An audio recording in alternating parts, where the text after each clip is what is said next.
All right, hi everyone. So we are still in stoichiometry. So technically, guys, this was supposed to be a part of the mole unit that we kind of already got through.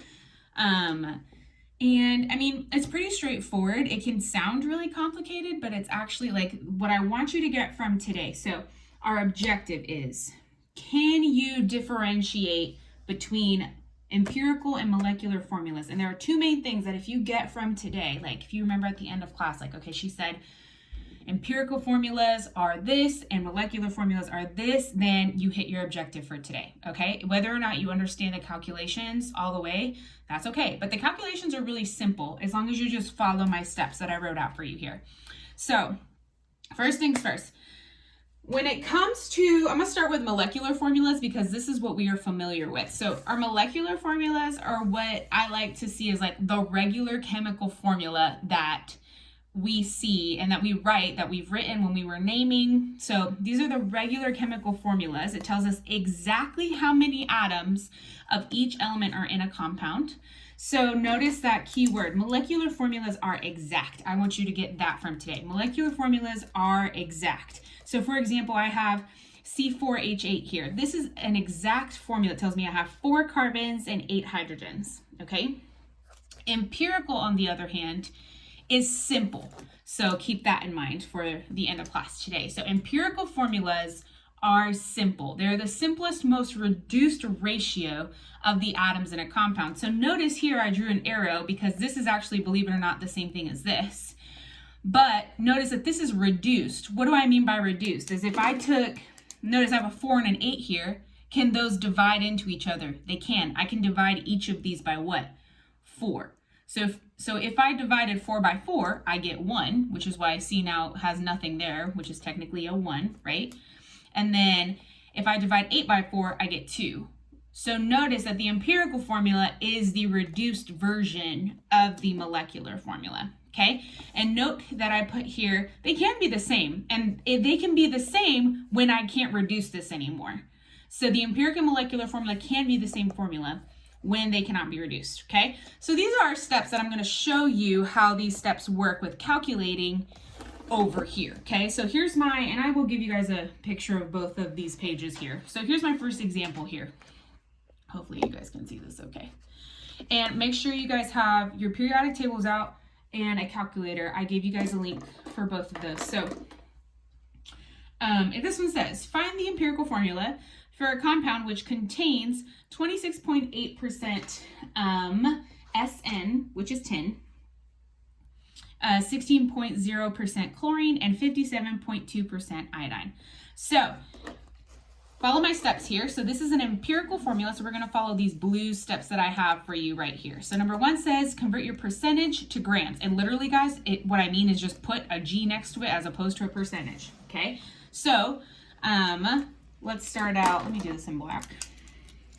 So we have SN, they told us was 26.8%. Oop, this is why we don't do math in pen. 26.8%. And so I'm going to convert that straight to 26.8 grams, okay? And then chlorine would therefore, I'm just going to skip this little step because we said it's 16%, so this would be 16.0 grams. And then iodine is 57.2 grams. So that's our first step. Second step, convert your grams into moles. How do we do that? This is what we've been practicing. So I'll put a little 1 here. That was step 1.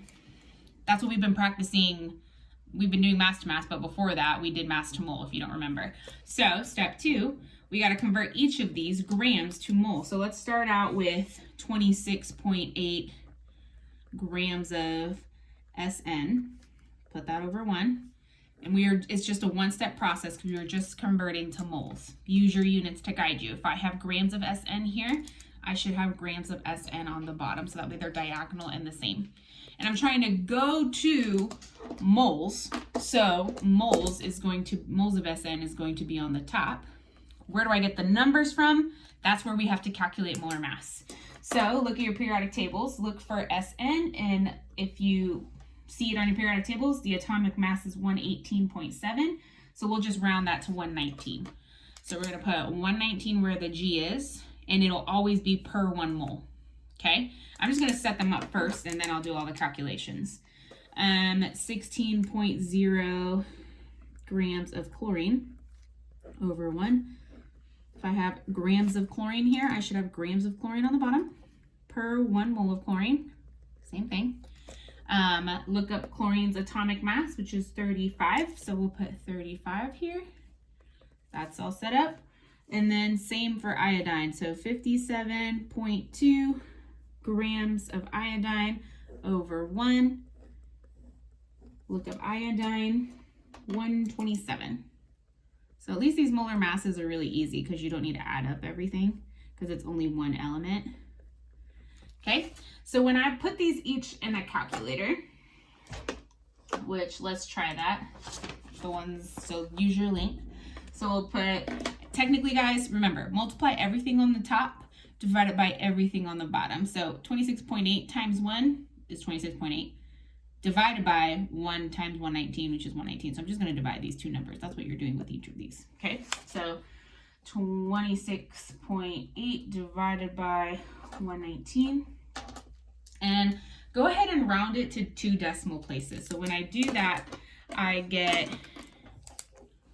0.23 moles of SN. When I do this next one, we get 0.46 moles of chlorine. And then for the last one, we get 0.45. Okay. Oh, not chlorine. Iodine. Man, all the mistakes here. All right. So now my next step says divide by the smallest number. So all of the moles that we just got, we're going to figure out our smallest number, which is 0.23. So we're going to divide everything by 0.23. I'll get a different color for this. That way y'all can see it a little bit better. And let's see. Yeah, purple will work. So we're going to divide each of these by 0.23. Maybe I shouldn't have chosen purple. Divide that by 0.23 and divide this by 0.23. Okay. So obviously this would be 1, right? And then put 0.46 in your calculator divided by 0.23 and we get 2. And then 0.45 divided by 0.23. And here we get 1.95. Go ahead and round that to 2. Oh my goodness. 2. So whatever numbers that we get here, based on my steps, use as subscripts and reduce if needed. So here, these now become our subscripts. So our third step here, and I'm going to write the third step up here because that's where we have space. So for SN, our subscript is 1. If you want to write the 1, go ahead. For chlorine, our subscript is 2. And then for iodine, our subscript is 2. So see? Easy. It seems like long, but it's actually really easy. And this actually goes by really quickly the more you do it. And I'm not going to make you guys do very much of this. It's kind of like not my, like I'm just giving this to you guys so you can know it, but it's not like my priority of a thing for you to know, if that makes sense. So number 2, molecular formula steps are a lot easier. It's a lot simpler of a thing to do. So, what this one says, what is the molecular formula of NutraSweet, which they tell us the formula here, and it's very long, if its molar mass is this. So, using our steps now for molecular formulas, you are going to determine the empirical formula, and it's usually given, which it was to us. So, we need to calculate the molar mass of that formula. So, first things first, let's calculate the molar mass, and it's going to be very big here. So, carbon is 12 grams, and we have to multiply that by 14. Hydrogen is 1 grams. I'm getting these numbers from the atomic mass, just a reminder. Times 18. Nitrogen is 14 grams off of the periodic table. We're multiplying that by 2. And then oxygen is 16 grams off the periodic table times 5. So all I'm doing is calculating the molar mass right now.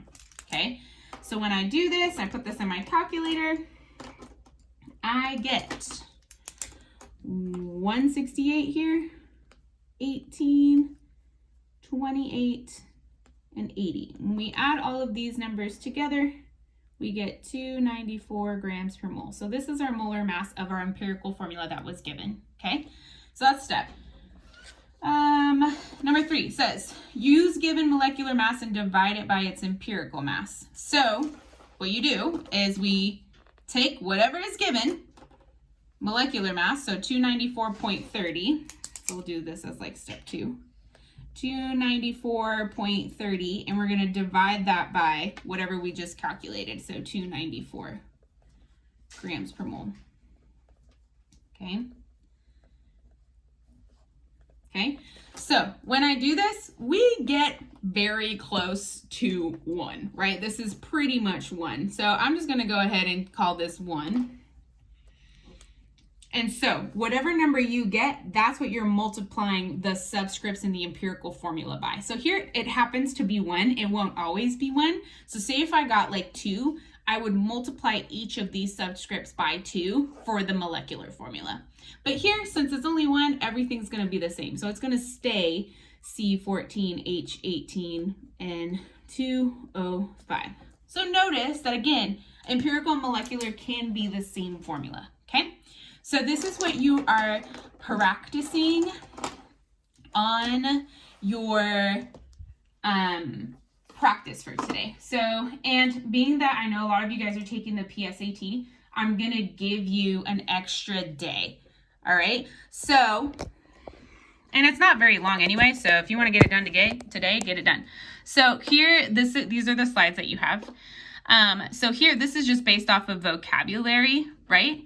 So here you're going to put empirical or molecular in these boxes up here, and then tell me which one would be the empirical molecular formula.